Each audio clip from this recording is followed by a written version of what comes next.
one of those little marker things. And action. What's up, guys?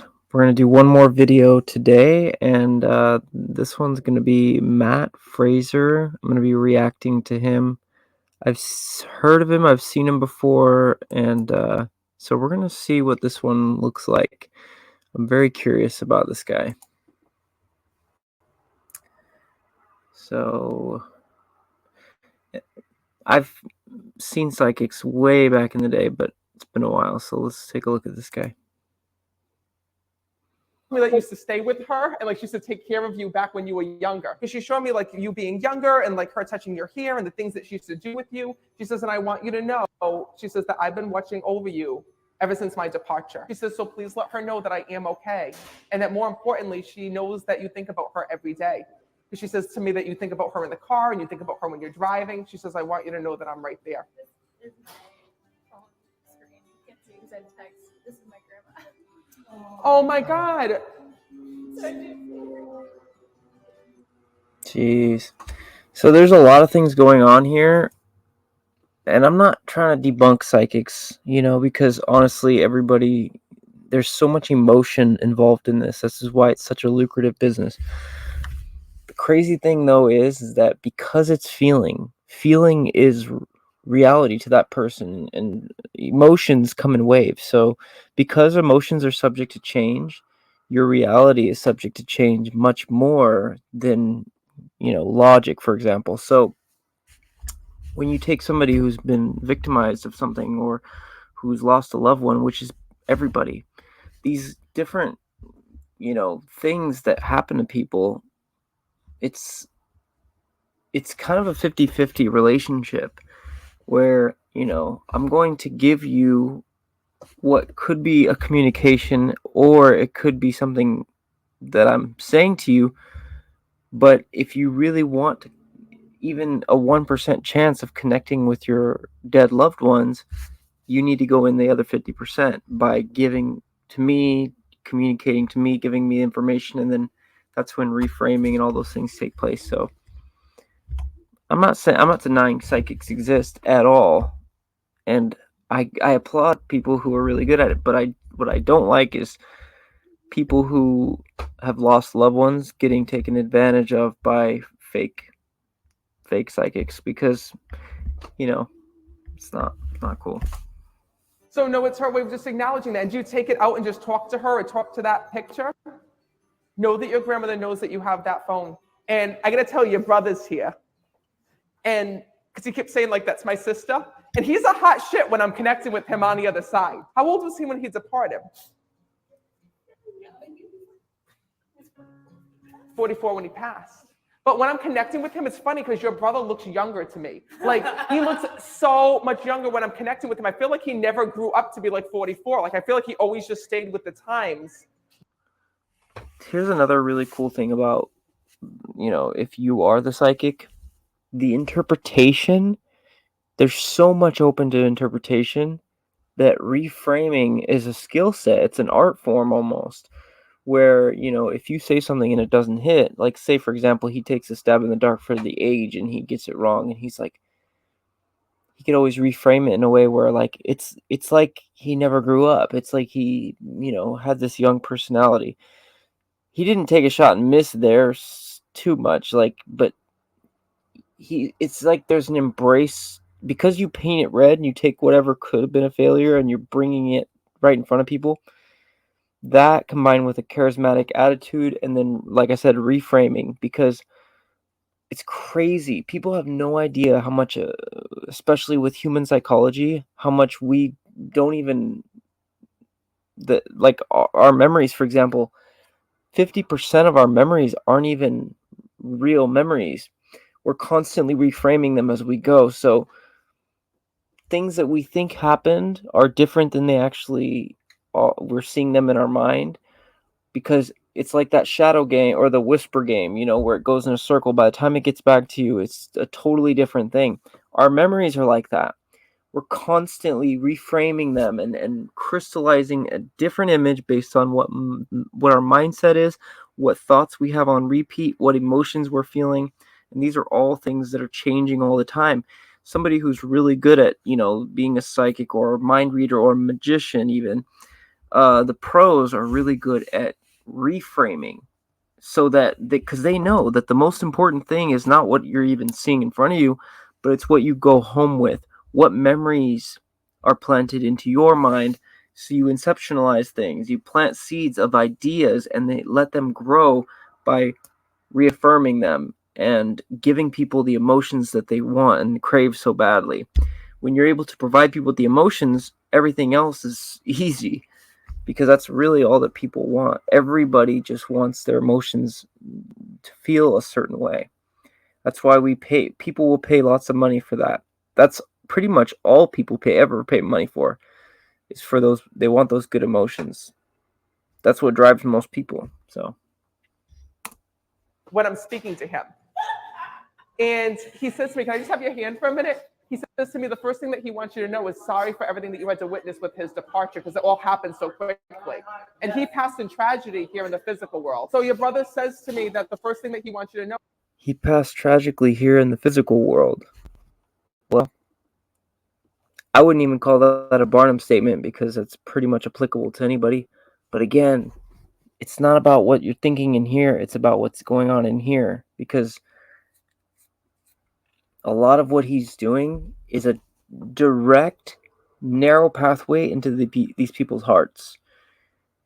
That's why they tear up, is because he's not talking to their brain. They're not getting a book out and looking at their calendar and saying, oh, what you're saying is actually matching up with what I know is to be the truth. In fact, probably less than half of what he's saying even would match up if they did have a calendar that they were cross-referencing. But because of the feelings and maybe their need to connect and their wanting to make it for it to be real, you would be blown away by what you become blindsided to. It's the same thing in a relationship. If you're dating somebody and the ideal image of the person that you're hoping that they'll one day be, if there's all these red flags of things that you shouldn't ignore, that, there are signs basically that they're not going to be that, and that they're not the right one for you, you'll ignore those things. You will completely become blindsided to those things, because your selective focus is only looking for evidence of what you want, the belief that you want to reaffirm so badly. That's what happens here all the time. It happens in this industry. Know is that not only he's here, but also he wants to thank you for stepping forward and keeping the family together here in the physical world. He tells me you were just like going through pictures of him, or like looking at pictures of him. Because he talks about the collage. Are you making the collage? A lot of people make collages. He's good showman though, great. Or I don't even want to say showman, because he's like really going in depth with these people's lives. But charismatic, a little intrusive, definitely focused and determined. He calibrates to people, the way they feel and stuff. So he's definitely a people person. I don't get his wardrobe, but but people love him. It's all right. And wait a minute. And he's telling me, did you ever get the tattoo in memory of him? No, but I was going to for my birthday. Again, that's a very common thing, getting a tattoo of somebody that you lost, that especially a sibling or someone you really care about, especially if they died way before their time. He said, you better not get that tattoo. He says, my sister needs to stop. He says, trying to remember me in all these ways. He says, you've already done so much. And he's acknowledging that. He says, all I want, he says, is for you to know that I am at peace. Your family was very religious here in the physical world. So I'm connecting with him. He says, listen, I believed in God. I believed in the other side. He says, and I want you to know that I am okay, because he's acknowledging that to me. I know that there was an age difference between the two of you here in the physical world. He says, but I don't want you to ever think like that we didn't love each other enough, or we didn't spend enough time with one another, because you regret that every day. He says, it's okay.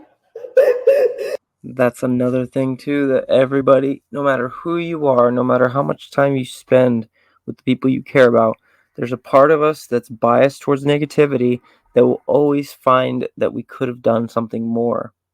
We victimize ourselves. Like, I'm sure you've heard of, if you Google survivor's guilt, this is a real phenomenon that when, the people that suffer when it comes to, anything, like somebody who had to deal with some crazy trauma, They feel like they could have, it could have been somebody else instead of them. They somehow find a way to justify that they're somehow their fault. And because again, in past recordings, I talked a little bit about this, but the main thing is that your survival instinct is always looking for threats coming. In order for you to look for what threats are coming, you have to you have to look for worst case scenarios sometimes so that you can emotionally embrace that future just in case that there is a really bad threat coming. And that is including when you cast that wide net out with our negativity bias. It's not like we're constantly looking negative, but our biological systems thrived in that type of environment for a long time, because if we saw a bear and we didn't freak out, we would die. So it kept us alive. So we got rewarded for that kind of behavior. So for example, these kind of things where we feel bad or we feel guilty, we feel like we could have done more. That's our way of, if we get rejected socially, the reason that it feels like pain, like when we lived in tribes thousands of years ago, if we didn't care about the rejection, we would get kicked out of the tribe and we would die because we wouldn't have resources and food and shelter, and we thrive as a society, as a tribe. So rejection had to be so painful to us, and then that's exactly why self-sabotage or people who beat themselves up or shame themselves, they do it to avoid getting it from other people. They figure, oh, if I become my own biggest bully, and that's what ends up happening. So what he's touching on here is something that literally you can apply to almost every single human being on this earth. Like, oh, you feel like you didn't spend enough time with them. Well, we all would feel that. To what degree doesn't matter, because it's the emotion that's going to have this impact, as you can see. He says, listen, this is why he's coming through. He tells me that you think all the time about his departure. And you've been suffering with this for so long. And this is just your way to know that you can live life again and that he's here. He really is here.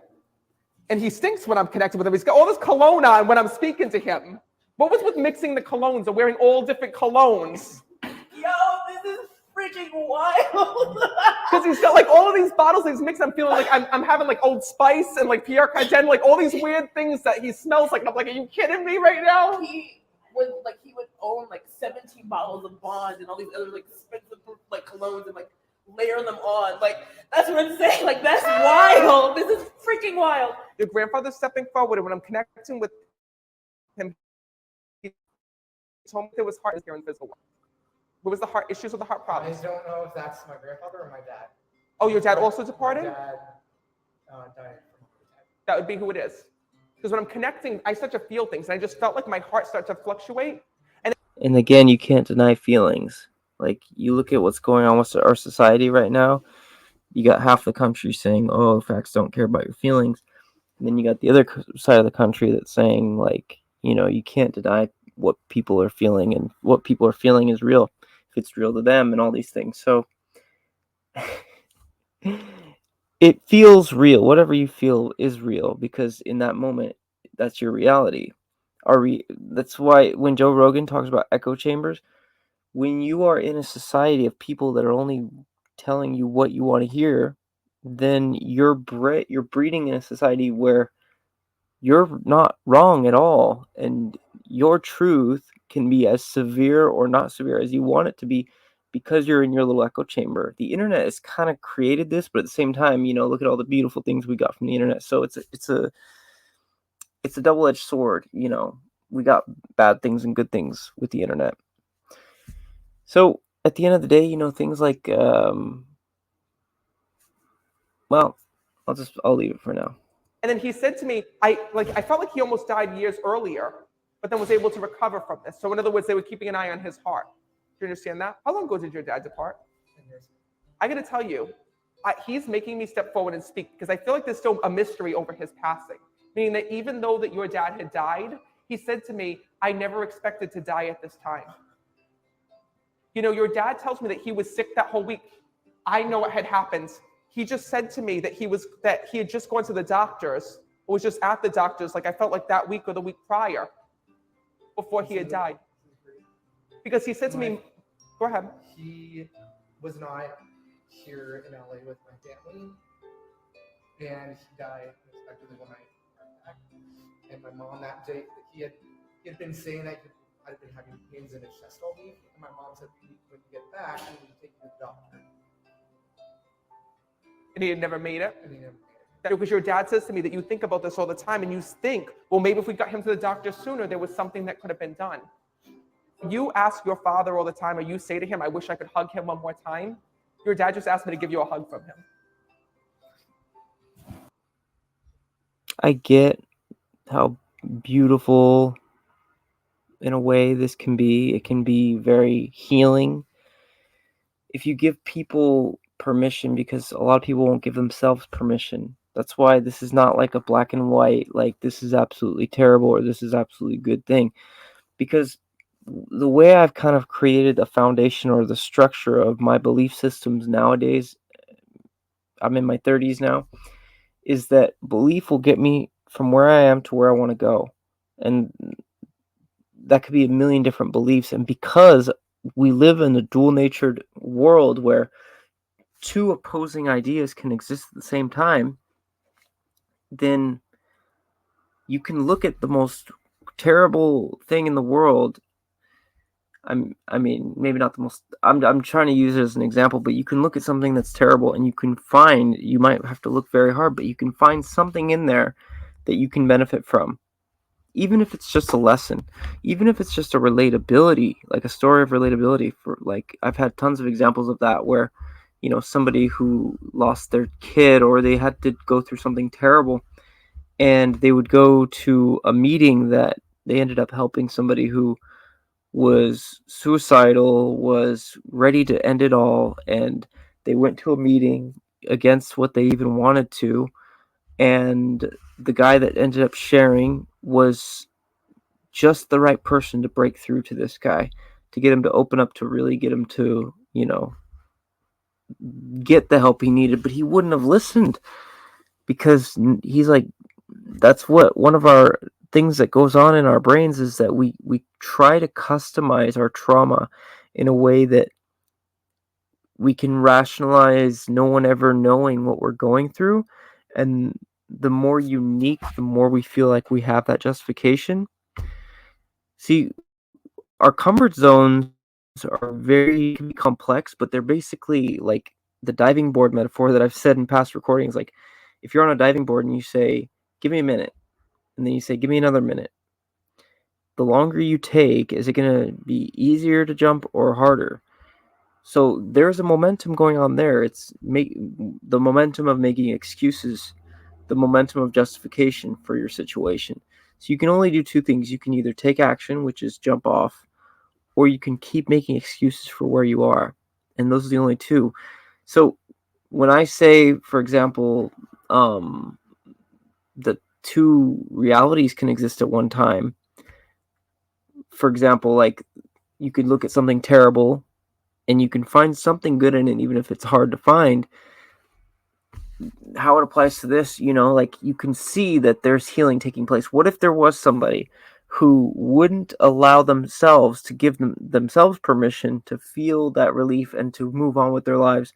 What if they only would have left that responsibility up to, their dead relative to give that permission to them, even if maybe there's a percentage of a chance that it wasn't real? So it's a controversial topic. That's why we're watching it, because I only like watching controversial things, because the world is, you could say, controversial. Everything is full of different beliefs and the way people interpret things.